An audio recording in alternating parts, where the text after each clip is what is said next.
Hello friends, I am C Vardhamanda. Sir, मैंने आप लोगों को लास्ट क्लास में कैपिटल गेन तक के अमेंडमेंट करवा दिए थे। आईयूएस के अमेंडमेंट्स हो गए थे।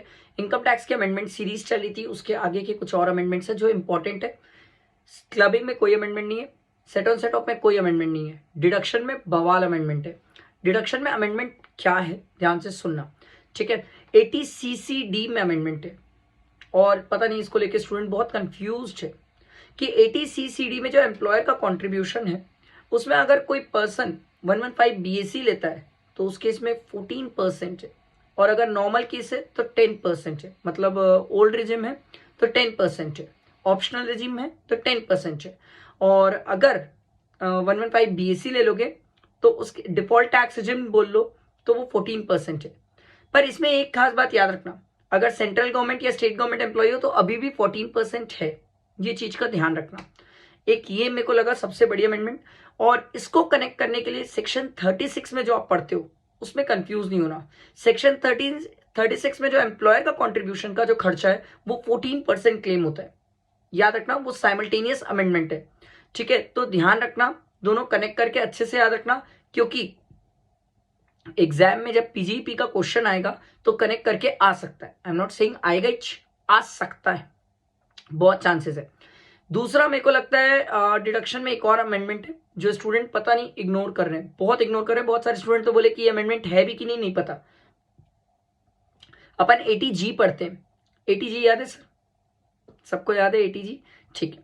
तो 80G के केस में अपन क्वालिफाइंग और विदाउट क्वालिफाइंग पढ़ते हैं, सर याद है? ठीक। विदाउट क्वालिफाइंग में 100 और 50 पढ़ते हैं, ये भी याद होगा। 100 में नेशनल स्पोर्ट्स डेवलपमेंट फंड, ये एड हुआ है बाय द सेंट्रल गवर्नमेंट। ये वाला फंड ना एड हुआ है 100% विदाउट क्वालिफाइंग लिमिट में। बहुत सारे स्टूडेंट को ये फंड के बारे में पता भी नहीं है और ध्यान भी नहीं दे रहे हैं। सर, डिडक्शन में ये है अमेंडमेंट, सितंबर के लिए ही एप्लीकेबल है, मई वालों के लिए एप्लीकेबल नहीं थी, सितंबर और जनवरी के लिए ही एप्लीकेबल है। तो डिडक्शन में ये दो इंपॉर्टेंट अमेंडमेंट जो मेरे हिसाब से एक स्टूडेंट्स को ध्यान रखनी चाहिए, बहुत ही इंपॉर्टेंट है। अब मैं आपको अमेंडमेंट के साथ एक छोटी सी लास्ट जाते जाते बात बताता हूँ, दो बातें। एक, लास्ट 7 डेज में हमें कैसे पढ़ना है इसकी एक वीडियो मैं बनाऊंगा और आप लोगों के लिए कल अपलोड कर दूंगा, ताकि लास्ट 7 डेज में स्ट्रैटेजी से बेसिकली आप पढ़ो अच्छे से, काम कूल होके। पहली चीज ये। दूसरा, मेरे तरफ से अभी क्या क्या बचा है, जीएसटी का कंबाइंड एमसीक्यू की वीडियो बची हुई है, वो मेरा वादा है, वो मैं लेके आऊंगा, ठीक। तीसरा, जीएसटी का एमटीपी का सीरीज 2 का सेकेंड पार्ट। एक स्टूडेंट ने मुझे मैसेज किया, सर फर्स्ट पार्ट डाल के भूल गए हो क्या? मैं बोला अरे यार, ये तो माइंड से स्किप हो गया था। तो वो सेकेंड पार्ट बचा हुआ है, वो मेरी जिम्मेदारी है, ठीक है। एंड इतने के बाद मैं आप लोगों से एक छोटी सी रिक्वेस्ट करता हूँ। सर, आप बहुत सारे स्टूडेंट्स हो जो बहुत सारे मेरे लेक्चर्स देखते हो, सब देखते हो।